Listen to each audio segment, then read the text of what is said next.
എക്കണോമിക്സിൻ്റെ ഇന്നത്തെ ക്ലാസ്സിലേക്ക് എല്ലാവർക്കും സ്വാഗതം. നമ്മൾ ഇന്നിവിടെ ഡിസ്കസ് ചെയ്യാൻ വേണ്ടി പോകുന്നത് രണ്ടാമത്തെ ചാപ്റ്ററിൻ്റെ രണ്ടാമത്തെ ഭാഗമാണ്. അത് ലാസ്റ്റ് ഭാഗം കൂടിയാണ്. കഴിഞ്ഞ ക്ലാസ്സിൽ നമ്മൾ പറഞ്ഞതാണ് ഭൂപരിഷ്കരണ നയവും ഹരിത വിപ്ലവവും എന്ന് പറഞ്ഞു കഴിഞ്ഞതാണ്. അപ്പോൾ ഭൂപരിഷ്കരണ നയത്തെക്കുറിച്ച് നമ്മൾ കഴിഞ്ഞ ക്ലാസ്സിൽ പറഞ്ഞു കഴിഞ്ഞു. ഇനി നമുക്ക് ഡിസ്കസ് ചെയ്യാൻ പോകുന്നത് ഹരിത വിപ്ലവത്തെക്കുറിച്ചാണ്. അപ്പം കാർഷിക മേഖലയിൽ നടപ്പിലാക്കിയിട്ടുള്ള ഒരു തന്ത്രമാണ് ഹരിത വിപ്ലവം.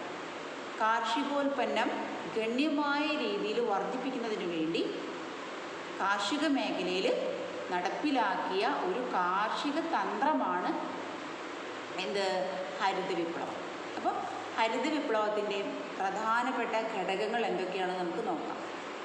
ഹരിത വിപ്ലവം എന്ന് പറഞ്ഞു കഴിഞ്ഞിട്ടുണ്ടെങ്കിൽ കാർഷിക മേഖലയിൽ അല്ലെങ്കിൽ കൃഷിയുടെ നേട്ടമാണ്, കൃഷിയിൽ വന്ന പുരോഗതിയാണ്. അപ്പോൾ ആ പുരോഗതിയിലേക്ക് എത്താൻ അല്ലെങ്കിൽ കാർഷിക മേഖലയിൽ കൃഷിയിൽ നേട്ടമുണ്ടാകാൻ സഹായിച്ച പ്രധാനപ്പെട്ട ഘടകങ്ങൾ എന്തൊക്കെയാണെന്ന് നമുക്കൊന്ന് നോക്കാം.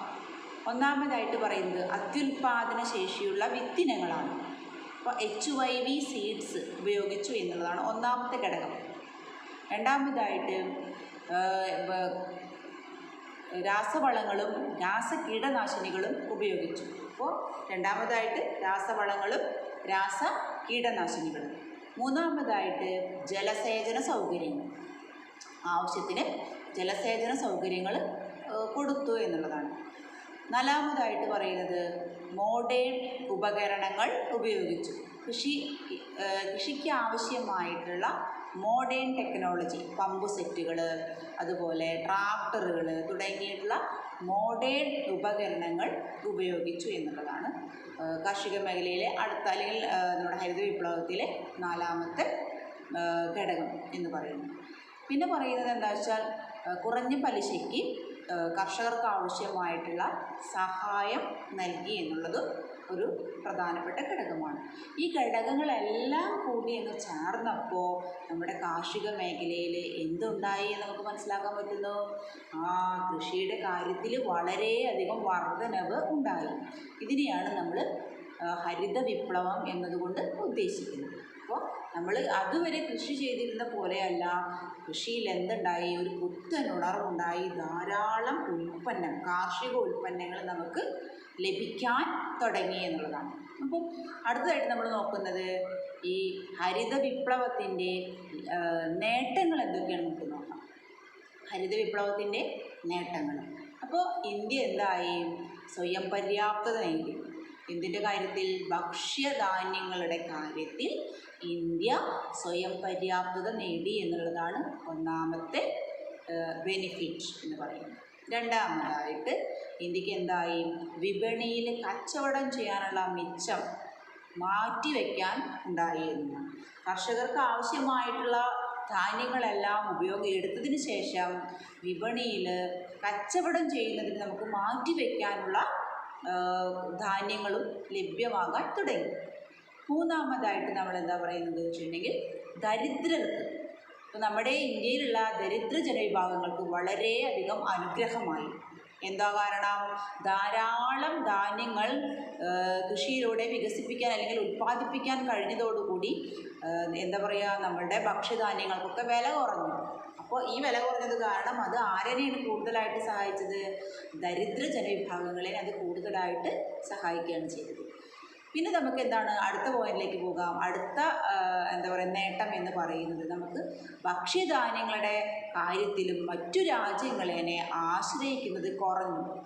അതുവരെ നമ്മൾ അമേരിക്ക പോലെയുള്ള രാജ്യങ്ങളിനൊക്കെയാണ് ഭക്ഷ്യധാന്യങ്ങൾ ഇറക്കുമതി ചെയ്യുന്നതിന് വേണ്ടി നമ്മൾ നമ്മൾ ഉപയോഗിച്ചിരുന്നത് അല്ലേ. അപ്പോൾ അവരെയൊക്കെ നമുക്ക് എന്ത് ചെയ്യാൻ പറ്റി? അവരുടെ സഹായമൊക്കെ നമുക്ക് കുറയ്ക്കാൻ കഴിയും. നമുക്ക് ആവശ്യമുള്ളത് നമ്മുടെ രാജ്യത്തിനകത്ത് തന്നെ ഉൽപ്പാദിപ്പിക്കാൻ കഴിഞ്ഞു എന്നുള്ളതാണ്. സ്വാശ്രയത്വം നമ്മൾ നേടി, സ്വയം പര്യാപ്തത നേടി എന്നുള്ളതാണ്. അടുത്തതായിട്ട് നമുക്ക് ഭക്ഷ്യക്ഷാമം നേരിടുമ്പോൾ ഉപയോഗിക്കാൻ ഉള്ള രീതിയിൽ നമുക്ക് ഭക്ഷ്യധാന്യങ്ങളെ ഭാവിയിലേക്ക് കരുതി വയ്ക്കാൻ നമുക്ക് സാധിച്ചു. അപ്പോൾ ഇനി അടുത്ത വർഷം ഒരു ഭക്ഷ്യധാന്യം ഉണ്ടാവുകയാണ്, അല്ലെങ്കിൽ ധാന്യങ്ങളുടെ ആവശ്യത്തിന് നമുക്ക് കിട്ടാതെ വരികയാണ്. മനസ്സിലായോ? നമുക്ക് കിട്ടാതെ വരുന്ന ഒരു കാലഘട്ടത്തിലേക്ക് മാറ്റി വയ്ക്കാൻ, സൂക്ഷിച്ചു വയ്ക്കാൻ അത്രയും നമുക്ക് എന്ത് ഉണ്ടായി എന്നാണ് പറയുന്നത്. ധാന്യങ്ങൾ മാറ്റി വയ്ക്കുന്ന അത്രയ്ക്ക് രീതിയിൽ നമുക്ക് ഉൽപ്പാദിപ്പിക്കാൻ കഴിഞ്ഞു എന്നുള്ളതാണ് ഒരു പോയിന്റ്. അടുത്ത പോയിന്റ് എന്ന് പറയുന്നത് PDS സിസ്റ്റം എന്ന് പറഞ്ഞാൽ എന്താ, പൊതുവിതരണ സമ്പ്രദായം നമുക്ക് നടപ്പിലാക്കാൻ കഴിഞ്ഞു എന്നതാണ്. എന്ന് വെച്ചാൽ റേഷൻ ഷോപ്പുകളിലൂടെ കുറഞ്ഞ വിലയ്ക്ക് ഭക്ഷ്യധാന്യങ്ങൾ ജനങ്ങളിലേക്ക് എത്തിക്കുവാനും നമുക്ക് സാധിച്ചു. അപ്പോൾ ഇതൊക്കെയാണ് നമ്മുടെ ഹരിത വിപ്ലവത്തിൻ്റെ നേട്ടങ്ങൾ എന്ന് പറയുന്നത്, മെച്ചങ്ങൾ എന്ന് പറയാവുന്നത്. അപ്പോൾ ഇതിലേതെങ്കിലും 4-5 പോയിന്റ് നിങ്ങൾ പഠിക്കണം. അടുത്തതായിട്ട് നമുക്ക് ഹരിത വിപ്ലവത്തിന് ഒരുപാട് നേട്ടങ്ങളുണ്ടായി. ഇന്ത്യ ഭക്ഷ്യധാന്യങ്ങളുടെ കാര്യത്തിൽ സ്വയം പര്യാപ്തത നേടി എന്നൊക്കെ നമ്മൾ കണ്ടു. അപ്പോൾ ഇനി നമുക്ക് ഹരിത വിപ്ലവത്തിൻ്റെ കോട്ടങ്ങൾ അല്ലെങ്കിൽ പോരായ്മകൾ എന്താണെന്ന് നമുക്കൊന്ന് നോക്കാം. അപ്പോൾ ഹരിത വിപ്ലവം കൊണ്ട് ദരിദ്ര കർഷകരും ധനിക കർഷകരും തമ്മിലുള്ള ആ വിടവ് കൂടുകയാണ് ചെയ്തത്. അപ്പോൾ ഹരിത വിപ്ലവം കൊണ്ട് കൂടുതൽ നേട്ടമുണ്ടായത് ആർക്കാണെന്ന് നമുക്ക് നോക്കാം. ധനികരായിട്ടുള്ള കർഷകർക്കാണ് കൂടുതലായിട്ടുള്ള നേട്ടം ഉണ്ടായത്. രണ്ടാമതായിട്ടെന്ന് പറയുമ്പോൾ നമ്മൾ രാസവളങ്ങളും രാസകീടനാശിനികളും ഉപയോഗിക്കുന്നത് മൂലം മണ്ണിൻ്റെ ഫലപുഷ്ടി കുറയാൻ തുടങ്ങി എന്നുള്ളതാണ് അടുത്ത ഒരു പോരായ്മയായിട്ട് നമുക്ക് കാണാൻ കഴിയുന്നത്. മൂന്നാമതായിട്ട് നമുക്ക് നോക്കാവുന്നത് എന്താണെന്ന് വെച്ച് കഴിഞ്ഞിട്ടുണ്ടെങ്കിൽ അത്യുൽപാദന ശേഷിയുള്ള വിത്തുകൾ കീടബാധ ഏൽക്കാൻ തുടങ്ങി. കീടങ്ങളുടെ ആക്രമണത്തിന് വിധേയമാകാൻ വളരെയധികം കീടങ്ങളുടെ ആക്രമണത്തിന് വിധേയമാകാൻ തുടങ്ങി എന്നുള്ളതാണ്. വിത്തുകളിൽ കീടബാധ, അതാണ് അടുത്ത പോയിന്റ്, ഒരു പോരായ്മ. ഇനി നമുക്ക് പറയാം അടുത്ത പോരായ്മ എന്ന് പറയുന്നത്, ആദ്യത്തെ ഹരിത വിപ്ലവം കൂടുതലായിട്ടും ശ്രദ്ധിച്ചത് ഗോതമ്പ് ഉൽപ്പാദിപ്പിക്കാനായിരുന്നു. അപ്പോൾ അതുകൊണ്ട് തന്നെ നമുക്കതിനെ ഗോതമ്പ് വിപ്ലവം എന്നും അറിയപ്പെടുന്നുണ്ട്. ചില ആളുകൾ അതിനെ ഗോതമ്പ് വിപ്ലവം എന്ന പേരിലാണ് അറിയപ്പെടുന്നത്. ഇത്രയും കാര്യങ്ങളാണ് നമുക്ക് നമ്മുടെ ഹരിത വിപ്ലവത്തിൻ്റെ കോട്ടങ്ങളായിട്ട് കാണാൻ കഴിയുന്നത്. അപ്പോൾ നിങ്ങൾ ഇതിൽ ഒരു 4 പോയിൻറ്റോളം മെച്ചങ്ങളും പഠിക്കണം, ഒരു 4 പോയിൻ്റ് കോട്ടങ്ങളും നിങ്ങൾ ശ്രദ്ധിക്കേണ്ടതാണ്. അപ്പോൾ നമുക്ക് ഹരിത വിപ്ലവത്തിൻ്റെ നേട്ടങ്ങളും കോട്ടങ്ങളും കണ്ടു കഴിഞ്ഞു. ഇനി നമുക്ക് അപ്പോൾ നമ്മുടെ കാർഷിക മേഖലയുടെ കാര്യം നമ്മൾ കഴിഞ്ഞു. അപ്പോൾ കാർഷിക മേഖലയിൽ പ്രധാനമായിട്ടും 2 പദ്ധതികളാണ്, 2 കാര്യങ്ങളാണ് നടപ്പിലാക്കിയത്. ഒന്ന് ഭൂപരിഷ്കരണ നയം, 2 ഹരിത വിപ്ലവം. ഇനി നമുക്ക് വ്യവസായ മേഖലയിലേക്ക് പോകാം. ഇനി സ്വാതന്ത്ര്യം കിട്ടിയതിന് ശേഷം ഇന്ത്യയിലെ വ്യവസായങ്ങളെ പുനരുജ്ജീവിപ്പിക്കുന്നതിന് വേണ്ടിയിട്ട് നമ്മുടെ ഇന്ത്യ ഗവൺമെൻറ് നടപ്പിലാക്കിയത് എന്താണെന്ന് നമുക്ക് നോക്കാം. സ്വാതന്ത്ര്യത്തിന് ശേഷം ഇന്ത്യ അനുവർത്തിച്ചു പോകുന്ന ഒരു നയമാണ് ഉന്നത മേധാവിത്വ തത്വം എന്നുള്ള ഒരു നയം. ആ നയത്തിലൂടെ ആയിരുന്നു ഇന്ത്യ പോയിക്കൊണ്ടിരുന്നത്. അപ്പോൾ എന്താണ് ഉന്നത മേധാവിത്വ തത്വം? അപ്പോൾ നമുക്ക് ആ പേരിൽ തന്നെ പറയുന്നത് ഉന്നത മേധാവിത്വം എന്നൊക്കെ പറയുന്നുണ്ട്. ഉന്നത മേധാവിത്വ തത്വം എന്ന നയപ്രകാരം ഇന്ത്യയിലെ ഏറ്റവും പ്രധാനപ്പെട്ടതും അല്ലെങ്കിൽ ഏറ്റവും ഇമ്പോർട്ടൻ്റ് ആയിട്ടുള്ള വ്യവസായങ്ങളെല്ലാം തന്നെ പൊതുമേഖലയുടെ കീഴിലായിരുന്നു, അല്ലെങ്കിൽ ഗവൺമെൻറ്റിൻ്റെ കീഴിലായിരുന്നു. അപ്പോൾ ഏതൊക്കെയാണ് ഈ പ്രധാനപ്പെട്ട ഒരു രാജ്യത്തിൻ്റെ പ്രധാനപ്പെട്ട വ്യവസായങ്ങൾ എന്തൊക്കെയായിരുന്നു? ഇരുമ്പ് ഉരുക്ക് വ്യവസായങ്ങൾ, അടിസ്ഥാന സൗകര്യങ്ങൾ തുടങ്ങിയിട്ടുള്ള വ്യവസായങ്ങളെല്ലാം തന്നെ പൊതുമേഖലയ്ക്ക് കീഴിലായിരുന്നു.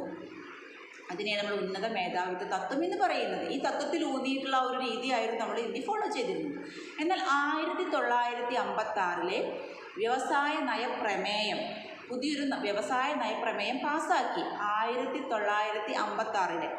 ഈ വ്യവസായ പ്രമേയ പ്രകാരം ഇന്ത്യയിലെ വ്യവസായങ്ങളെ 3 തിരിക്കുകയാണ് ചെയ്തത്. 3 ആയിട്ട് ഡിവൈഡ് ചെയ്തു. അതിലൊന്നാമത്തേത് പ്രധാനപ്പെട്ടിട്ടുള്ള വ്യവസായങ്ങളെല്ലാം തന്നെ ഗവൺമെൻറ്റിൻ്റെ ഉടമസ്ഥതയിലുള്ളവ, ഗവൺമെൻറ്റിന് പൂർണ്ണമായിട്ടും അധികാരമുള്ള വ്യവസായങ്ങൾ എന്ന് ഒന്നാമത്തെ കാറ്റഗറിയിൽ പെടുന്നു. രണ്ടാമതായിട്ട് ഗവൺമെൻറ്റിനും സ്വകാര്യ മേഖലയ്ക്കും ഒരുപോലെ ചെയ്യാവുന്ന വ്യവസായങ്ങൾ എന്നുള്ള ആ ഒരു കാറ്റഗറി, അതിനെയാണ് രണ്ടാമത്തെ വിഭാഗത്തിൽ പെടുത്തുന്നത്. ഗവൺമെൻറ്റിനും സ്വകാര്യ മേഖലയ്ക്കും ഒരുപോലെ അധികാരമുള്ള വ്യവസായങ്ങൾ. മൂന്നാമതായിട്ട് പൂർണ്ണമായും ബാക്കി വരുന്ന പൂർണ്ണമായുമുള്ള വ്യവസായങ്ങൾ മുഴുവനായിട്ടും സ്വകാര്യ മേഖലയ്ക്ക് കൊടുക്കുക എന്നുള്ളതായിരുന്നു മൂന്നാമത്തെ ആ ഒരു രീതി. പക്ഷേ സ്വകാര്യ മേഖലയ്ക്ക് കൊടുത്താലും അതിൽ നിയന്ത്രണം, ലൈസൻസ് എന്ന് പറയുന്ന നിയന്ത്രണം ഗവൺമെൻറ് നടപ്പിലാക്കിയിരുന്നു എന്നതാണ്. അപ്പോൾ ഈ 1956 വ്യവസായ നയപ്രമേയം ഇന്ത്യൻ വ്യവസായങ്ങളെ മൂന്നായിട്ട് തിരിച്ചു. ഗവൺമെൻറ്റിൻ്റെ ഉടമസ്ഥതയിലുള്ളവ, ഗവൺമെൻറ്റിനും സ്വകാര്യ മേഖലയ്ക്കും തുല്യമായ അവകാശമുള്ളവ, സ്വകാര്യ മേഖലയ്ക്ക് മാത്രമുള്ളവ എന്നിങ്ങനെ മൂന്നായിട്ട് തരംതിരിക്കുകയാണ് ചെയ്തത്. അപ്പോൾ ഇതാണ് നമ്മുടെ വ്യവസായ മേഖലയിൽ നടപ്പിലാക്കിയത്. ഇനി നമുക്ക് വിദേശ വ്യാപാരം ആ മേഖലയിൽ നടപ്പിലാക്കി. വിദേശ വ്യാപാരത്തെ സംരക്ഷിക്കുന്നതിന് വേണ്ടിയിട്ട് എന്ത് നയങ്ങളാണ് കൊണ്ടുവന്നത് എന്ന് നമുക്കൊന്ന് നോക്കാം.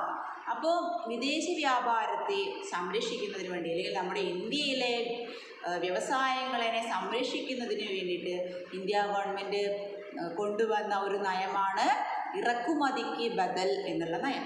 ഇറക്കുമതിക്ക് ബദൽ. അപ്പോൾ ഇറക്കുമതിക്ക് ബദൽ എന്ന് പറയുന്ന നയം പ്രകാരം ഇന്ത്യയിൽ നമുക്ക് മറ്റു രാജ്യങ്ങളിൽ നിന്നും ഇറക്കുമതി ചെയ്യുന്ന സാധനങ്ങൾക്ക് പകരം നമ്മുടെ രാജ്യത്തിനകത്ത് ഉൽപ്പാദിപ്പിക്കുക എന്നതാണ് ഇറക്കുമതിക്ക് ബദൽ എന്നതുകൊണ്ട് ഉദ്ദേശിക്കുന്നത്. മറ്റു രാജ്യങ്ങളിൽ നിന്നും ഇറക്കുമതി ചെയ്യുന്ന സാധനങ്ങൾക്ക് പകരം നമ്മൾക്ക് ആവശ്യമുള്ളത് നമ്മുടെ രാജ്യത്തിനകത്ത് ഉൽപ്പാദിപ്പിക്കുക അല്ലെങ്കിൽ നിർമ്മിക്കുക എന്നതാണ് ഇറക്കുമതിക്ക് ബദൽ. അപ്പം ഈ ഇറക്കുമതിക്ക് ബദൽ എന്ന് പറയുന്ന ആ ഒരു തത്വം, അല്ലെങ്കിൽ ആ ഒരു നയം സംരക്ഷണ നയം എന്ന ആ രീതിയിൽ ഉൾപ്പെടുത്തിയിട്ടാണ് നമ്മുടെ ഇന്ത്യയിൽ നടപ്പിലാക്കിയത്.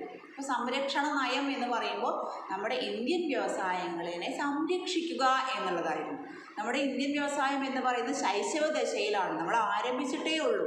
ആ ആരംഭിച്ചിട്ടുള്ള വ്യവസായങ്ങളെ സംരക്ഷിക്കേണ്ടത് വളരെ അത്യാവശ്യമായിരുന്നു. അപ്പോൾ നമ്മൾ വിദേശത്ത് നിന്നും ഇറക്കുമതി ചെയ്യുന്ന വസ്തുക്കളോട് നമ്മുടെ ഇന്ത്യൻ വ്യവസായത്തിന് മത്സരിക്കേണ്ടി വരും. അപ്പോൾ നമ്മുടെ ഇന്ത്യൻ വ്യവസായങ്ങളിലൂടെ നിർമ്മിക്കുന്ന ഉൽപ്പന്നങ്ങൾ ആരും വാങ്ങാതെ പോവുകയാണ് ചെയ്യുന്നത്. കാരണം വിദേശത്ത് നിന്നും യന്ത്രസാമഗ്രികളുടെ സഹായത്തോടു കൂടി നിർമ്മിക്കുന്ന അല്ലെങ്കിൽ ഉൽപ്പാദിപ്പിക്കുന്ന വസ്തുക്കൾക്ക് നമ്മുടെ ഇന്ത്യയിൽ വളരെയധികം വില കുറവായിരിക്കും. അപ്പോൾ ആ സാധനങ്ങളായിരിക്കും മിക്കവാറും എല്ലാ ജനങ്ങളും വാങ്ങിക്കുന്നത്. അപ്പോൾ അതിനും നമ്മുടെ ഇന്ത്യൻ വ്യവസായങ്ങളെ സംരക്ഷിക്കേണ്ടത് നമ്മുടെ വളരെ വലിയൊരു അത്യാവശ്യമായിട്ടുള്ളൊരു ഘടകമായിരുന്നു. അപ്പോൾ അതിന് വേണ്ടിയിട്ട് നമ്മൾ 2 നയങ്ങളാണ് നമ്മുടെ ഇന്ത്യയിൽ നടപ്പിലാക്കിയത്. അതിലൊന്നാണ് താരിഫ്, രണ്ടാമത് ക്വാട്ട. അപ്പോൾ എന്താണ് താരിഫ്, എന്താണ് ക്വാട്ട? താരിഫും ക്വാട്ടയും നമ്മളുടെ ഇന്ത്യയിൽ നടപ്പിലാക്കുകയാണ് ചെയ്തത്. അപ്പോൾ താരിഫ് എന്ന് പറഞ്ഞു കഴിഞ്ഞാൽ ഇറക്കുമതിക്കും കയറ്റുമതിക്കും ചുമത്തുന്ന ചുങ്കത്തിനെയാണ് നമ്മൾ താരിഫ് എന്ന് പറയുന്നത്. മീൻസ് ഒരു നികുതിയാണ്. ഇറക്കുമതി ചെയ്യുന്ന വസ്തുക്കളിന്മേലും കയറ്റുമതി ചെയ്യുന്ന വസ്തുക്കളിന്മേലും ചുമത്തുന്ന നികുതിനെയാണ് അല്ലെങ്കിൽ ചുങ്കത്തിനെയാണ് നമ്മൾ എന്ത് പറയുന്നത്? താരിഫ് എന്ന് പറയുന്നത്. അപ്പോൾ മറ്റു രാജ്യങ്ങളിൽ നിന്നും നമ്മുടെ ഇന്ത്യയിലേക്ക് ഇറക്കുമതി ചെയ്യുന്ന വസ്തുക്കളുടെ മേൽ നമ്മൾ താരിഫ് ചുമത്തുമ്പോൾ ആ വസ്തുവിന് വില കൂടുന്നു. അപ്പോൾ അത് നമ്മുടെ ഇന്ത്യയിൽ വിൽക്കുമ്പോൾ ആ വസ്തുവിൻ്റെ വില ഒന്നുകൂടി കൂടും. അങ്ങനെ നമുക്ക് എന്ത് ചെയ്യാം? നമ്മുടെ ഇന്ത്യൻ വ്യവസായങ്ങളെ സംരക്ഷിക്കാം. ആ വസ്തുക്കൾ ആരും വാങ്ങാതെ ആവുന്നു. അപ്പോൾ നമ്മുടെ ഇന്ത്യയിൽ നിർമ്മിക്കുന്ന വസ്തുക്കൾ നമ്മൾ ഇന്ത്യക്കാർ വാങ്ങുകയാണ് ചെയ്യുന്നത്. അപ്പോൾ നമ്മൾക്ക് താരിഫ് എന്ന് പറയുന്ന ആ ഒരു രീതി നടപ്പിലാക്കി. പിന്നെ പറയുന്നത് ക്വാട്ടയാണ്. എന്താണ് ക്വാട്ട? ക്വാട്ട എന്ന് പറയുമ്പോൾ ഇറക്കുമതി ചെയ്യുന്ന വസ്തുക്കളുടെ അളവിലും എണ്ണത്തിലുമുള്ള നിയന്ത്രണം.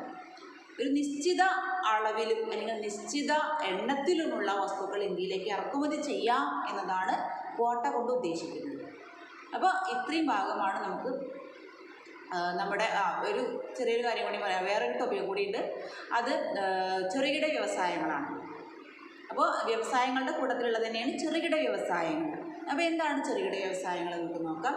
ഈ ചെറുകിട വ്യവസായങ്ങളെയും കുടിൽ വ്യവസായങ്ങളെയും കുറിച്ച് പഠിക്കുന്നതിന് വേണ്ടി ഇന്ത്യ ഗവൺമെൻറ് നടപ്പിലാക്കിയ ഒരു കമ്മിറ്റിയാണ് കാർവേ കമ്മിറ്റി. ഈ കാർവേ കമ്മിറ്റി ഇന്ത്യ ഗവൺമെൻറ് നടപ്പിലാക്കിയത് അല്ലെങ്കിൽ നിയമിച്ചത്, കാർവേ കമ്മിറ്റിയെ നിയമിച്ചത് 1955 ഈ കമ്മിറ്റി ഇന്ത്യയുടെ ഗ്രാമങ്ങളിൽ ചെല്ലുകയും അവിടെയുള്ള സ്ഥിതിഗതികളൊക്കെ പഠിച്ചിട്ടും റിപ്പോർട്ട് സമർപ്പിക്കുകയാണ് ഗവൺമെൻറ്റിന് ചെയ്തത്. അതിൽ പറയുന്നത് എന്താ വെച്ചാൽ ഗ്രാമങ്ങളുടെ വളർച്ചയ്ക്ക് അല്ലെങ്കിൽ പുരോഗതിക്ക് എന്ത് വേണം? ഗ്രാമീണ വ്യവസായങ്ങളെ പ്രോത്സാഹിപ്പിക്കേണ്ടത് അത്യാവശ്യമാണെന്ന് ഈ കമ്മിറ്റി പറയുകയുണ്ടായി. അതുപ്രകാരം നമ്മുടെ ഇന്ത്യയിലെ ഗ്രാമീണ മേഖലയിലുള്ള ചെറുകിട വ്യവസായങ്ങളെയും കുടിൽ വ്യവസായങ്ങളെയും പ്രോത്സാഹിപ്പിക്കുന്നതിന് വേണ്ടി അല്ലെങ്കിൽ വളർത്തുന്നതിന് വേണ്ടി ഇന്ത്യ ഗവൺമെൻറ് ഒരുപാട് നടപടികൾ സ്വീകരിക്കുകയുണ്ടായി. അപ്പോൾ നമുക്ക് എന്താണ് ഈ കുടിൽ വ്യവസായങ്ങളുടെ അല്ലെങ്കിൽ ചെറുകിട കുടിൽ വ്യവസായങ്ങളുടെ പ്രാധാന്യം എന്ന് നമുക്കൊന്ന് നോക്കാം. ചെറുകിട കുടിൽ വ്യവസായങ്ങൾ എന്ന് പറയുമ്പോൾ വളരെ കുറഞ്ഞ മൂലധനം മാത്രം മതി ആ ഒരു വ്യവസായം ആരംഭിക്കാൻ. വളരെ വലിയ രീതിയിലുള്ള മൂലധനം അല്ലെങ്കിൽ പണമൊന്നും അതിനാവശ്യമില്ല. വളരെ കുറഞ്ഞ മുതൽ മുടക്കിൽ നമുക്ക് ആരംഭിക്കാവുന്ന ഒരു വ്യവസായങ്ങളാണ് ചെറുകിട കുടിൽ വ്യവസായം. പിന്നെ എന്ന് പറയുന്നത് അതിന് വേണ്ട മൂലധനം അല്ലെങ്കിൽ കുറവാണെങ്കിൽ അതുപോലെ തന്നെ അസംസ്കൃത വസ്തുക്കൾ, അതിനാവശ്യമായിട്ടുള്ള അസംസ്കൃത വസ്തുക്കൾ നമുക്ക് ഇന്ത്യയിൽ തന്നെ ലഭിക്കുന്നതാണ്. വളരെ ചെറിയ രീതിയിലുള്ള അസംസ്കൃത വസ്തുക്കളൊക്കെ ആയതുകൊണ്ട് നമുക്ക് മറ്റു രാജ്യങ്ങളിൽ നിന്നും ഇറക്കുമതി ചെയ്യേണ്ടതായിട്ടൊന്നും വരുന്നില്ല എന്നുള്ളതാണ്. പിന്നെ അതല്ല, അത് കൂടുതൽ ആളുകൾക്ക് തൊഴിൽ കൊടുക്കുന്നു എന്നുള്ളതാണ്. യന്ത്രസാമഗ്രികളൊന്നും കൂടുതലായിട്ട് ഉപയോഗിക്കാത്ത തരത്തിലുള്ള ഒരു വ്യവസായമായതുകൊണ്ട് തന്നെ ധാരാളം തൊഴിലാളികൾ അവിടെ തൊഴിലെടുക്കേണ്ടി വരുന്നു. അപ്പോൾ അതുകൊണ്ട് തന്നെ തൊഴിൽ സാധ്യത കൂട്ടുന്നു. അതുപോലെ എന്താ പറയുക, പരിസ്ഥിതി മലിനീകരണം വളരെ കുറവായിരിക്കും എന്നതാണ് വേറൊരു പോയിന്റ് എന്ന് പറയുന്നത്. അപ്പോൾ ഇങ്ങനെയുള്ള ഒരുപാട് എന്താ പറയുക ഗുണങ്ങൾ നമ്മുടെ സ്മാൾ സ്കെയിൽ ഇൻഡസ്ട്രീസിനും അല്ലെങ്കിൽ കോട്ടേജ് ഇൻഡസ്ട്രീസിനും ഉണ്ടെന്ന് പറഞ്ഞു കഴിഞ്ഞാൽ ചെറുകിട കുടിൽ വ്യവസായങ്ങൾക്ക് ഉണ്ട് എന്നുള്ളതാണ്. അപ്പോൾ ഇതിൻ്റെ പ്രാധാന്യം നമുക്ക് മനസ്സിലാക്കേണ്ടത് വളരെ അത്യാവശ്യം തന്നെയാണ്. ഈ ഭാഗങ്ങളെല്ലാം തന്നെ നിങ്ങൾ വളരെ ശ്രദ്ധയോട് കൂടിയിട്ട് കേൾക്കണം. അത് കഴിഞ്ഞിട്ട് നിങ്ങൾക്ക് സംശയം ഉണ്ടെങ്കിൽ നിങ്ങൾ ടീച്ചറെ വിളിച്ചിട്ട് അന്വേഷിക്കുക. അപ്പോൾ ഇത്രയും ഭാഗമാണ് നമ്മുടെ സെക്കൻഡ് പാർട്ടിലുള്ളത്. ഇതോട് കൂടിയിട്ട് നമ്മുടെ ഈ രണ്ടാമത്തെ ചാപ്റ്ററിൻ്റെ രണ്ടാമത്തെ പാർട്ടും ഇവിടെ അവസാനിക്കുകയാണ്. ഈ ചാപ്റ്ററും അവസാനിക്കുകയാണ്. ഓക്കെ, എക്കണോമിക്സിൻ്റെ ഇന്നത്തെ ക്ലാസ്സിലേക്ക് എല്ലാവർക്കും സ്വാഗതം. നമ്മൾ ഇന്നിവിടെ ഡിസ്കസ് ചെയ്യാൻ വേണ്ടി പോകുന്നത് രണ്ടാമത്തെ ചാപ്റ്ററിൻ്റെ രണ്ടാമത്തെ ഭാഗമാണ്. അത് ലാസ്റ്റ് ഭാഗം കൂടിയാണ്. കഴിഞ്ഞ ക്ലാസ്സിൽ നമ്മൾ പറഞ്ഞതാണ് ഭൂപരിഷ്കരണ നയവും ഹരിത വിപ്ലവം എന്ന് പറഞ്ഞു കഴിഞ്ഞതാണ്. അപ്പോൾ ഭൂപരിഷ്കരണ നയത്തെക്കുറിച്ച് നമ്മൾ കഴിഞ്ഞ ക്ലാസ്സിൽ പറഞ്ഞു കഴിഞ്ഞു. ഇനി നമുക്ക് ഡിസ്കസ് ചെയ്യാൻ പോകുന്നത് ഹരിത വിപ്ലവത്തെക്കുറിച്ചാണ്.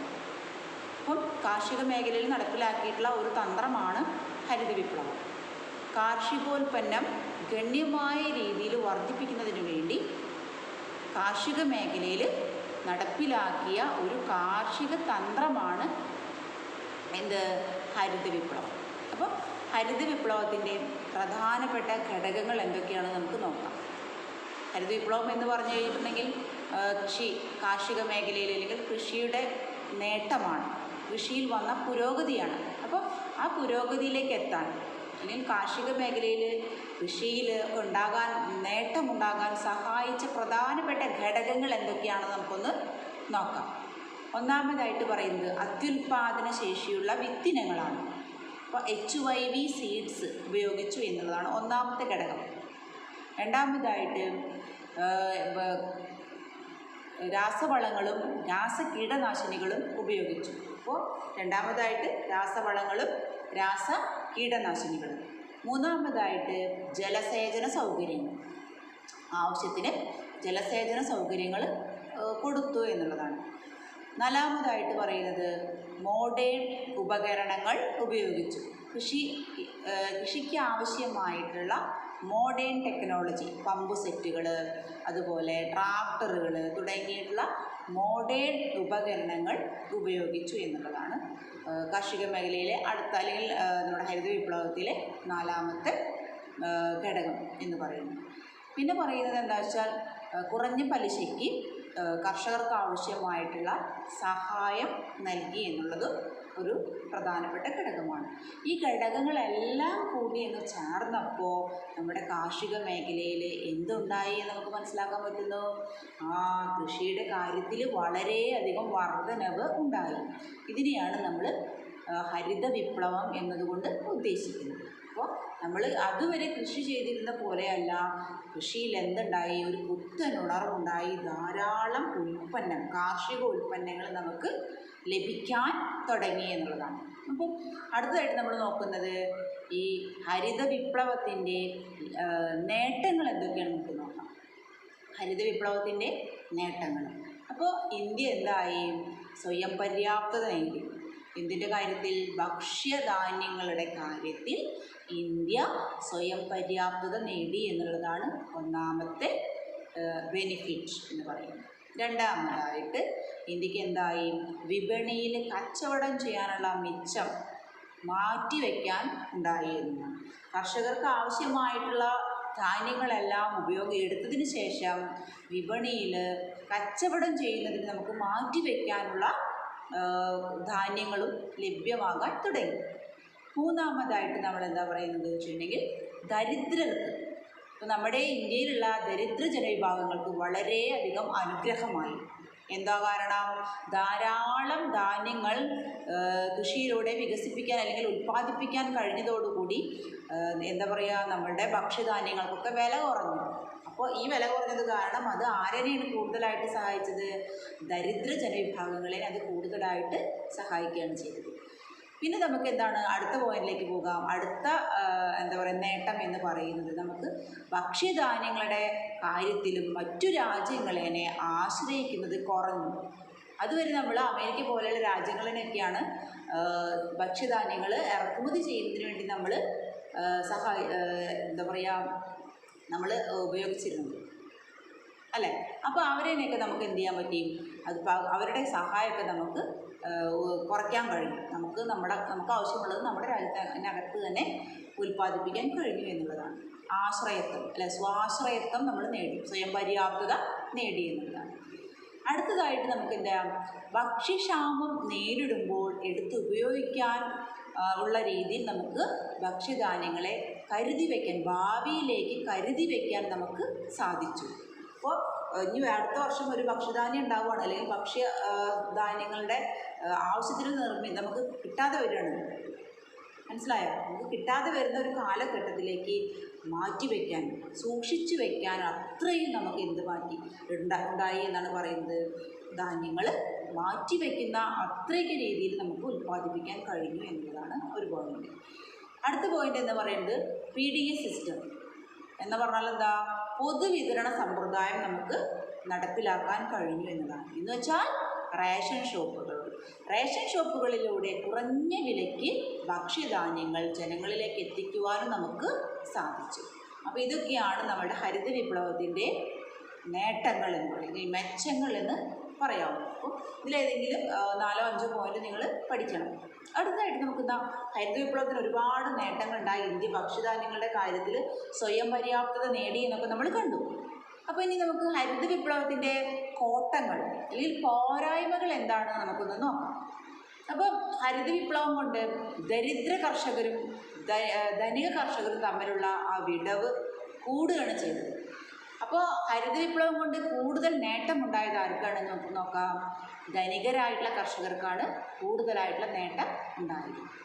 രണ്ടാമതായിട്ടെന്ന് പറയുമ്പോൾ നമ്മൾ രാസവളങ്ങളും രാസകീടനാശിനികളും ഉപയോഗിക്കുന്നത് മൂലം മണ്ണിൻ്റെ ഫലപുഷ്ടി കുറയാൻ തുടങ്ങി എന്നുള്ളതാണ് അടുത്ത ഒരു പോരായ്മയായിട്ട് നമുക്ക് കാണാൻ കഴിയുന്നത്. മൂന്നാമതായിട്ട് നമ്മൾ കാണാൻ കഴിയുന്നത്, നമുക്ക് നോക്കാവുന്നത് എന്താണെന്ന് വെച്ച് കഴിഞ്ഞിട്ടുണ്ടെങ്കിൽ അത്യുൽപാദന ശേഷിയുള്ള വിത്തുകൾ കീടബാധ ഏൽക്കാൻ തുടങ്ങി. കീടങ്ങളുടെ ആക്രമണത്തിന് വിധേയമാകാൻ, വളരെയധികം കീടങ്ങളുടെ ആക്രമണത്തിന് വിധേയമാകാൻ തുടങ്ങി എന്നുള്ളതാണ്. വിത്തുകളിൽ കീടബാധ, അതാണ് അടുത്ത പോയിന്റ്, ഒരു പോരായ്മ. ഇനി നമുക്ക് പറയാം അടുത്ത പോരായ്മ എന്ന് പറയുന്നത്, ആദ്യത്തെ ഹരിത വിപ്ലവം കൂടുതലായിട്ടും ശ്രദ്ധിച്ചത് ഗോതമ്പ് പിന്നെ എന്താ പറയുക ഉൽപ്പാദിപ്പിക്കാനായിരുന്നു. അപ്പോൾ അതുകൊണ്ട് തന്നെ നമുക്കതിനെ ഗോതമ്പ് വിപ്ലവം എന്നും അറിയപ്പെടുന്നുണ്ട്. ചില ആളുകൾ അതിനെ ഗോതമ്പ് വിപ്ലവം എന്ന പേരിലാണ് അറിയപ്പെടുന്നത്. ഇത്രയും കാര്യങ്ങളാണ് നമുക്ക് നമ്മുടെ എന്താ പറയുക ഹരിത വിപ്ലവത്തിൻ്റെ കോട്ടങ്ങളായിട്ട് കാണാനും കഴിയുന്നത്. അപ്പോൾ നിങ്ങൾ ഇതിൽ ഒരു 4 പോയിൻറ്റോളം മെച്ചങ്ങളും പഠിക്കണം, ഒരു 4 പോയിൻ്റ് കോട്ടങ്ങളും നിങ്ങൾ ശ്രദ്ധിക്കേണ്ടതാണ്. അപ്പോൾ നമുക്ക് ഹരിത വിപ്ലവത്തിൻ്റെ എന്താ പറയുക നേട്ടങ്ങളും കോട്ടങ്ങളും കണ്ടു കഴിഞ്ഞു. ഇനി നമുക്ക് അപ്പോൾ നമ്മുടെ കാർഷിക മേഖലയുടെ കാര്യം നമ്മൾ കഴിഞ്ഞു. അപ്പോൾ കാർഷിക മേഖലയിൽ പ്രധാനമായിട്ടും 2 പദ്ധതികളാണ്, അല്ലെങ്കിൽ 2 കാര്യങ്ങളാണ് നടപ്പിലാക്കിയത്. ഒന്ന് ഭൂപരിഷ്കരണ നയം, 2 ഹരിത വിപ്ലവം. ഇനി നമുക്ക് വ്യവസായ മേഖലയിലേക്ക് പോകാം. ഇനി സ്വാതന്ത്ര്യം കിട്ടിയതിന് ശേഷം ഇന്ത്യയിലെ വ്യവസായങ്ങളെ പുനരുജ്ജീവിപ്പിക്കുന്നതിന് വേണ്ടിയിട്ട് നമ്മുടെ ഇന്ത്യ ഗവൺമെൻറ് നടപ്പിലാക്കിയത് എന്താണെന്ന് നമുക്ക് നോക്കാം. സ്വാതന്ത്ര്യത്തിന് ശേഷം ഇന്ത്യ അനുവർത്തിച്ചു പോന്ന ഒരു നയമാണ് ഉന്നത മേധാവിത്വ തത്വം എന്നുള്ള ഒരു നയം. ആ നയത്തിലൂടെ ആയിരുന്നു ഇന്ത്യ പോയിക്കൊണ്ടിരുന്നത്. അപ്പോൾ എന്താണ് ഉന്നത മേധാവിത്വ തത്വം? അപ്പോൾ നമുക്ക് ആ പേരിൽ തന്നെ പറയുന്നത് ഉന്നത മേധാവിത്വം എന്നൊക്കെ പറയുന്നുണ്ട്. ഉന്നത മേധാവിത്വ തത്വം എന്ന നയപ്രകാരം ഇന്ത്യയിലെ ഏറ്റവും പ്രധാനപ്പെട്ടതും അല്ലെങ്കിൽ ഏറ്റവും ഇമ്പോർട്ടൻ്റ് ആയിട്ടുള്ള വ്യവസായങ്ങളെല്ലാം തന്നെ പൊതുമേഖലയുടെ കീഴിലായിരുന്നു, അല്ലെങ്കിൽ ഗവൺമെൻറ്റിൻ്റെ കീഴിലായിരുന്നു. അപ്പോൾ ഏതൊക്കെയാണ് ഈ പ്രധാനപ്പെട്ട ഒരു രാജ്യത്തിൻ്റെ പ്രധാനപ്പെട്ട വ്യവസായങ്ങൾ എന്തൊക്കെയായിരുന്നു? ഇരുമ്പ് ഉരുക്ക് വ്യവസായങ്ങൾ, അടിസ്ഥാന സൗകര്യങ്ങൾ തുടങ്ങിയിട്ടുള്ള വ്യവസായങ്ങളെല്ലാം തന്നെ പൊതുമേഖലയ്ക്ക് കീഴിലായിരുന്നു. അതിനെയാണ് നമ്മൾ ഉന്നത മേധാവിത്വ തത്വം എന്ന് പറയുന്നത്. ഈ തത്വത്തിൽ ഊന്നിയിട്ടുള്ള ഒരു രീതിയായിരുന്നു നമ്മൾ ഇന്ത്യ ഫോളോ ചെയ്തിരുന്നത്. എന്നാൽ 1956 വ്യവസായ നയപ്രമേയം, പുതിയൊരു വ്യവസായ നയപ്രമേയം പാസ്സാക്കി 1956. ഈ വ്യവസായ പ്രമേയ പ്രകാരം ഇന്ത്യയിലെ വ്യവസായങ്ങളെ 3 തിരിക്കുകയാണ് ചെയ്തത്. 3 ഡിവൈഡ് ചെയ്തു. അതിലൊന്നാമത്തേത് പ്രധാനപ്പെട്ടിട്ടുള്ള വ്യവസായങ്ങളെല്ലാം തന്നെ ഗവൺമെൻറ്റിൻ്റെ ഉടമസ്ഥതയിലുള്ളവ, ഗവൺമെൻറ്റിന് പൂർണ്ണമായിട്ടും അധികാരമുള്ള വ്യവസായങ്ങൾ എന്ന് ഒന്നാമത്തെ കാറ്റഗറിയിൽ പെടുന്നു. രണ്ടാമതായിട്ട് ഗവൺമെൻറ്റിനും സ്വകാര്യ മേഖലയ്ക്കും ഒരുപോലെ ചെയ്യാവുന്ന വ്യവസായങ്ങൾ എന്നുള്ള ആ ഒരു കാറ്റഗറി, അതിനെയാണ് രണ്ടാമത്തെ വിഭാഗത്തിൽ പെടുത്തുന്നത്. ഗവൺമെൻറ്റിനും സ്വകാര്യ മേഖലയ്ക്കും ഒരുപോലെ എന്താ പറയുക അധികാരമുള്ള വ്യവസായങ്ങൾ. മൂന്നാമതായിട്ട് ബാക്കി വരുന്ന പൂർണ്ണമായുമുള്ള വ്യവസായങ്ങൾ മുഴുവനായിട്ടും സ്വകാര്യ മേഖലയ്ക്ക് കൊടുക്കുക എന്നുള്ളതായിരുന്നു മൂന്നാമത്തെ ആ ഒരു രീതി. പക്ഷേ സ്വകാര്യ മേഖലയ്ക്ക് കൊടുത്താലും അതിൽ നിയന്ത്രണം, ലൈസൻസ് എന്ന് പറയുന്ന നിയന്ത്രണം ഗവൺമെൻറ് നടപ്പിലാക്കിയിരുന്നു എന്നതാണ്. അപ്പോൾ ഈ 1956 വ്യവസായ നയപ്രമേയം ഇന്ത്യൻ വ്യവസായങ്ങളെ 3 തിരിച്ചു. ഗവൺമെൻറ്റിൻ്റെ ഉടമസ്ഥതയിലുള്ളവ, ഗവൺമെൻറ്റിനും സ്വകാര്യ മേഖലയ്ക്കും തുല്യമായ അവകാശമുള്ളവ, സ്വകാര്യ മേഖലയ്ക്ക് മാത്രമുള്ളവ എന്നിങ്ങനെ 3 തരംതിരിക്കുകയാണ് ചെയ്തത്. അപ്പോൾ ഇതാണ് നമ്മുടെ വ്യവസായ മേഖലയിൽ നടപ്പിലാക്കിയത്. ഇനി നമുക്ക് വിദേശ വ്യാപാരം ആ മേഖലയിൽ നടപ്പിലാക്കി. വിദേശ വ്യാപാരത്തെ സംരക്ഷിക്കുന്നതിന് വേണ്ടിയിട്ട് എന്ത് നയങ്ങളാണ് കൊണ്ടുവന്നത് എന്ന് നമുക്കൊന്ന് നോക്കാം. അപ്പോൾ വിദേശ വ്യാപാരത്തെ സംരക്ഷിക്കുന്നതിന് വേണ്ടി, അല്ലെങ്കിൽ നമ്മുടെ ഇന്ത്യയിലെ വ്യവസായങ്ങളെ സംരക്ഷിക്കുന്നതിന് വേണ്ടിയിട്ട് ഇന്ത്യ ഗവൺമെൻറ് കൊണ്ടുവന്ന ഒരു നയമാണ് ഇറക്കുമതിക്ക് ബദൽ എന്നുള്ള നയം. ഇറക്കുമതിക്ക് ബദൽ. അപ്പോൾ ഇറക്കുമതിക്ക് ബദൽ എന്ന് പറയുന്ന നയം പ്രകാരം ഇന്ത്യയിൽ നമുക്ക് മറ്റു രാജ്യങ്ങളിൽ നിന്നും ഇറക്കുമതി ചെയ്യുന്ന സാധനങ്ങൾക്ക് പകരം നമ്മുടെ രാജ്യത്തിനകത്ത് ഉൽപ്പാദിപ്പിക്കുക എന്നതാണ് ഇറക്കുമതിക്ക് ബദൽ എന്നതുകൊണ്ട് ഉദ്ദേശിക്കുന്നത്. മറ്റു രാജ്യങ്ങളിൽ നിന്നും ഇറക്കുമതി ചെയ്യുന്ന സാധനങ്ങൾക്ക് പകരം നമ്മൾക്ക് ആവശ്യമുള്ളത് നമ്മുടെ രാജ്യത്തിനകത്ത് ഉൽപ്പാദിപ്പിക്കുക അല്ലെങ്കിൽ നിർമ്മിക്കുക എന്നതാണ് ഇറക്കുമതിക്ക് ബദൽ.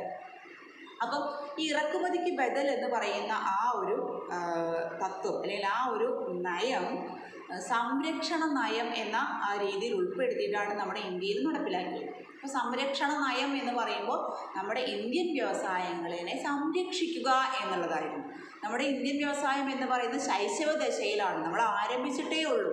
ആ ആരംഭിച്ചിട്ടുള്ള വ്യവസായങ്ങളെ സംരക്ഷിക്കേണ്ടത് വളരെ അത്യാവശ്യമായിരുന്നു. അപ്പോൾ നമ്മൾ വിദേശത്ത് നിന്നും ഇറക്കുമതി ചെയ്യുന്ന വസ്തുക്കളോട് നമ്മുടെ ഇന്ത്യൻ വ്യവസായത്തിന് മത്സരിക്കേണ്ടി വരും.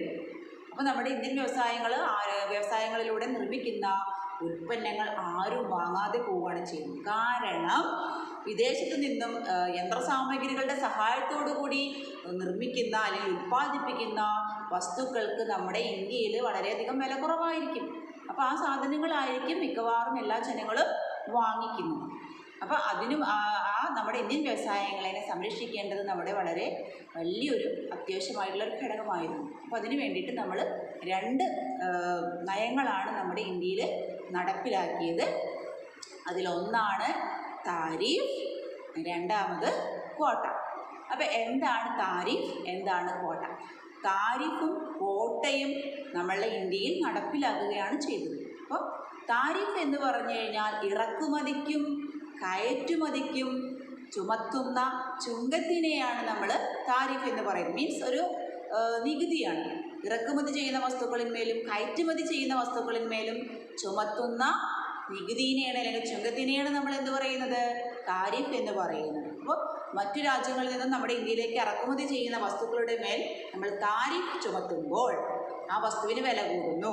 അപ്പോൾ അത് നമ്മുടെ ഇന്ത്യയിൽ വിൽക്കുമ്പോൾ ആ വസ്തുവിൻ്റെ വില ഒന്നുകൂടി കൂടും. അങ്ങനെ നമുക്ക് എന്ത് ചെയ്യാം? നമ്മുടെ ഇന്ത്യൻ വ്യവസായങ്ങളെ സംരക്ഷിക്കാം. ആ വസ്തുക്കൾ ആരും വാങ്ങാതെ ആവുന്നു. അപ്പോൾ നമ്മുടെ ഇന്ത്യയിൽ നിർമ്മിക്കുന്ന വസ്തുക്കൾ നമ്മൾ ഇന്ത്യക്കാർ വാങ്ങുകയാണ് ചെയ്യുന്നത്. അപ്പോൾ നമ്മൾക്ക് താരിഫ് എന്ന് പറയുന്ന ആ ഒരു രീതി നടപ്പിലാക്കി. പിന്നെ പറയുന്നത് ക്വാട്ടയാണ്. എന്താണ് ക്വാട്ട? ക്വാട്ട എന്ന് പറയുമ്പോൾ ഇറക്കുമതി ചെയ്യുന്ന വസ്തുക്കളുടെ അളവിലും എണ്ണത്തിലുമുള്ള നിയന്ത്രണം. ഒരു നിശ്ചിത അളവിലും അല്ലെങ്കിൽ നിശ്ചിത എണ്ണത്തിലുമുള്ള വസ്തുക്കൾ ഇന്ത്യയിലേക്ക് ഇറക്കുമതി ചെയ്യാം എന്നതാണ് ക്വാട്ട കൊണ്ട് ഉദ്ദേശിക്കുന്നത്. അപ്പോൾ ഇത്രയും ഭാഗമാണ് നമുക്ക് നമ്മുടെ ഒരു ചെറിയൊരു കാര്യം കൂടി പറയാം. വേറൊരു ടോപ്പിക് കൂടിയുണ്ട്. അത് ചെറുകിട വ്യവസായങ്ങളാണ്. അപ്പോൾ വ്യവസായങ്ങളുടെ കൂട്ടത്തിലുള്ളത് തന്നെയാണ് ചെറുകിട വ്യവസായങ്ങൾ. അപ്പോൾ എന്താണ് ചെറുകിട വ്യവസായങ്ങൾ നമുക്ക് നോക്കാം. ഈ ചെറുകിട വ്യവസായങ്ങളെയും കുടിൽ വ്യവസായങ്ങളെയും കുറിച്ച് പഠിക്കുന്നതിന് വേണ്ടി ഇന്ത്യ ഗവൺമെൻറ് നടപ്പിലാക്കിയ ഒരു കമ്മിറ്റിയാണ് കാർവേ കമ്മിറ്റി. ഈ കാർവേ കമ്മിറ്റി ഇന്ത്യ ഗവൺമെൻറ് നടപ്പിലാക്കിയത് അല്ലെങ്കിൽ നിയമിച്ചത്, കാർവേ കമ്മിറ്റിയെ നിയമിച്ചത് 1955 ഈ കമ്മിറ്റി ഇന്ത്യയുടെ ഗ്രാമങ്ങളിൽ ചെല്ലുകയും അവിടെയുള്ള സ്ഥിതിഗതികളൊക്കെ പഠിച്ചിട്ടും റിപ്പോർട്ട് സമർപ്പിക്കുകയാണ് ഗവൺമെൻറ്റിന് ചെയ്തത്. അതിൽ പറയുന്നത് എന്താ വെച്ചാൽ ഗ്രാമങ്ങളുടെ വളർച്ചയ്ക്ക് അല്ലെങ്കിൽ പുരോഗതിക്ക് എന്ത് വേണം? ഗ്രാമീണ വ്യവസായങ്ങളെ പ്രോത്സാഹിപ്പിക്കേണ്ടത് അത്യാവശ്യമാണെന്ന് ഈ കമ്മിറ്റി പറയുകയുണ്ടായി. അതുപ്രകാരം നമ്മുടെ ഇന്ത്യയിലെ ഗ്രാമീണ മേഖലയിലുള്ള ചെറുകിട വ്യവസായങ്ങളെയും കുടിൽ വ്യവസായങ്ങളെയും പ്രോത്സാഹിപ്പിക്കുന്നതിന് വേണ്ടി അല്ലെങ്കിൽ വളർത്തുന്നതിന് വേണ്ടി ഇന്ത്യ ഗവൺമെൻറ് ഒരുപാട് നടപടികൾ സ്വീകരിക്കുകയുണ്ടായി. അപ്പോൾ നമുക്ക് എന്താണ് ഈ കുടിൽ വ്യവസായങ്ങളുടെ അല്ലെങ്കിൽ ചെറുകിട കുടിൽ വ്യവസായങ്ങളുടെ പ്രാധാന്യം എന്ന് നമുക്ക് നോക്കാം. ചെറുകിട കുടിൽ വ്യവസായങ്ങൾ എന്ന് പറയുമ്പോൾ വളരെ കുറഞ്ഞ മൂലധനം മാത്രം മതി ആ ഒരു വ്യവസായം ആരംഭിക്കാൻ. വളരെ വലിയ രീതിയിലുള്ള മൂലധനം അല്ലെങ്കിൽ പണമൊന്നും അതിനാവശ്യമില്ല. വളരെ കുറഞ്ഞ മുതൽ മുടക്കിൽ നമുക്ക് ആരംഭിക്കാവുന്ന ഒരു വ്യവസായങ്ങളാണ് ചെറുകിട കുടിൽ വ്യവസായം. പിന്നെ എന്ന് പറയുന്നത് അതിന് വേണ്ട മൂലധനം അല്ലെങ്കിൽ കുറവാണെങ്കിൽ അതുപോലെ തന്നെ അസംസ്കൃത വസ്തുക്കൾ, അതിനാവശ്യമായിട്ടുള്ള അസംസ്കൃത വസ്തുക്കൾ നമുക്ക് ഇന്ത്യയിൽ തന്നെ ലഭിക്കുന്നതാണ്. വളരെ ചെറിയ രീതിയിലുള്ള അസംസ്കൃത വസ്തുക്കളൊക്കെ ആയതുകൊണ്ട് നമുക്ക് മറ്റു രാജ്യങ്ങളിൽ നിന്നും ഇറക്കുമതി ചെയ്യേണ്ടതായിട്ടൊന്നും വരുന്നില്ല എന്നുള്ളതാണ്. പിന്നെ അതല്ല, അത് കൂടുതൽ ആളുകൾക്ക് തൊഴിൽ കൊടുക്കുന്നു എന്നുള്ളതാണ്. യന്ത്രസാമഗ്രികളൊന്നും കൂടുതലായിട്ട് ഉപയോഗിക്കാത്ത തരത്തിലുള്ള ഒരു വ്യവസായമായതുകൊണ്ട് തന്നെ ധാരാളം തൊഴിലാളികൾ അവിടെ തൊഴിലെടുക്കേണ്ടി വരുന്നു. അപ്പോൾ അതുകൊണ്ട് തന്നെ തൊഴിൽ സാധ്യത കൂട്ടുന്നു. അതുപോലെ എന്താ പറയുക, പരിസ്ഥിതി മലിനീകരണം വളരെ കുറവായിരിക്കും എന്നതാണ് വേറൊരു പോയിന്റ് എന്ന് പറയുന്നത്. അപ്പോൾ ഇങ്ങനെയുള്ള ഒരുപാട് എന്താ പറയുക ഗുണങ്ങൾ നമ്മുടെ സ്മാൾ സ്കെയിൽ അല്ലെങ്കിൽ സ്മാൾ സ്കെയിൽ ഇൻഡസ്ട്രീസിനും അല്ലെങ്കിൽ കോട്ടേജ് ഇൻഡസ്ട്രീസിനും ഉണ്ടെന്ന് പറഞ്ഞു കഴിഞ്ഞാൽ ചെറുകിട കുടിൽ വ്യവസായങ്ങൾക്ക് ഉണ്ട് എന്നുള്ളതാണ്. അപ്പോൾ ഇതിൻ്റെ പ്രാധാന്യം നമുക്ക് മനസ്സിലാക്കേണ്ടത് വളരെ അത്യാവശ്യം തന്നെയാണ്. ഈ ഭാഗങ്ങളെല്ലാം തന്നെ നിങ്ങൾ വളരെ ശ്രദ്ധയോട് കൂടിയിട്ട് കേൾക്കണം. അത് കഴിഞ്ഞിട്ട് നിങ്ങൾക്ക് സംശയം ഉണ്ടെങ്കിൽ നിങ്ങൾ ടീച്ചറെ വിളിച്ചിട്ട് അന്വേഷിക്കുക. അപ്പോൾ ഇത്രയും ഭാഗമാണ് നമ്മുടെ സെക്കൻഡ് പാർട്ടിലുള്ളത്. ഇതോട് കൂടിയിട്ട് നമ്മുടെ ഈ രണ്ടാമത്തെ ചാപ്റ്ററിൻ്റെ രണ്ടാമത്തെ പാർട്ടും ഇവിടെ അവസാനിക്കുകയാണ്. ഈ ചാപ്റ്ററും അവസാനിക്കുകയാണ്. ഓക്കെ.